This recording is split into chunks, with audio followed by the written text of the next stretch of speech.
You get just any sort of brake cleaner at your local auto parts store. Clean off the brake dust. Alright, now preemptively, it's kind of a high mileage car and it's a Midwestern car, so there's a lot of rust. This guy's probably going to be stuck, and just gonna hose off any bolts that I'm removing. I plan to remove, which is the guide pin bolts, and then the mounting bolts for the rotor. Hose those with a little PB blaster. Let that soak for 5-10 minutes. Longer the better. Reapplying when you need. Yeah, so there's the guide pin bolts, and then the mounting bolts. Looks like they're all 12 millimeter, perhaps 13 millimeter. So far, so good. Taking the guide pins out first. It should free you up to get the pads out. And these are pretty low, but not what is causing our squeak, I don't think. And these pads, these rotors, you can get them churned, but it's usually just cheaper to replace the rotor. You can get parts on Rock Auto for pretty cheap. So we're gonna do the rotors as well. Even though these feel smooth, there's a good amount of wear coming through them. And it's just nice to refresh the pads and rotors at the same time, especially if you're doing it yourself. You're saving that labor cost anyways. So these were 13 millimeter.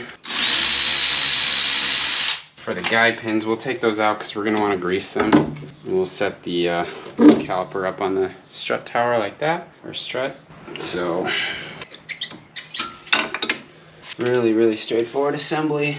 Alright, and then it looks like the actual mounting bolts for the caliper are 14, maybe 15. So here's where those guide pins were for the caliper. And then we will remove the mounting bracket, which is going to take a little bit more convincing. You can use a breaker bar. Feeling a little lazy today, so I'm going to see if my impact will fit in there.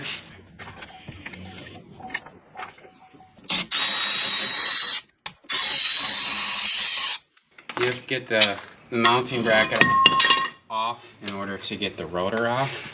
Alright, and then the caliper mounting screw is a T30. Probably will not come out. Wow, it came out. I'm impressed. And the rotor came off easy. Good deal. Alright, so all that is scrap. We'll grab a new rotor, hose it off, and reverse those steps. Once you have your new rotor out, looks like it's the right size, spray it off. I get all the grease off of it, wipe it down. They coat them in grease so that they don't rust in storage, shipping and handling, etc. Then we'll get our mount back on. This will kind of hold the rotor in place. I don't typically reuse these because they just rust on and kind of get in the way and you don't need them on there. Hashtag weight savings. Just had the 15 millimeter bolts. You should be able to tighten these all the way snug by hand, or at least get a few turns. If you can't get a few turns, then there's a chance you're trying to cross start it. I would never try to force them on.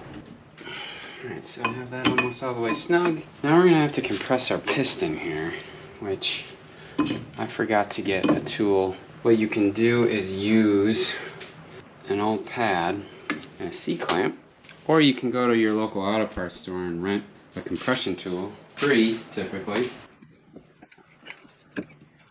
This way the caliper will clear the new pad because there's going to be a lot more material on there. Alright, you should hit kind of a dead stop. Now it's time to grease up our guide pins. You want these to be buttery smooth on here because it's what the caliper is going to be sort of floating on. We have new pad knockback things. Let's just go right here. This also helps the pads slide away from the rotor when you're not hitting the brakes. Those on. Alright, so now we gotta open our pads.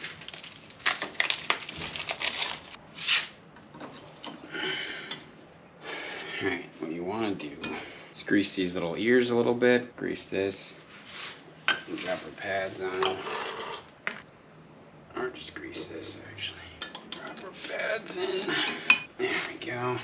And I always like grease the back of this one that goes on the piston side so that it slides. You can also grease this side, I suppose.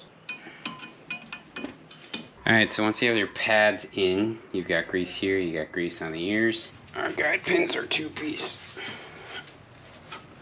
So we want to polish this guy up and re-grease it. You just pull out of the carrier. Alright. Polish these guys.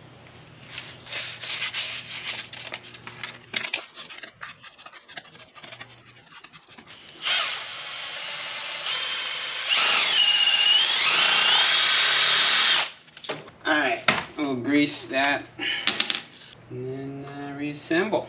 Get you some torque specs here in a second.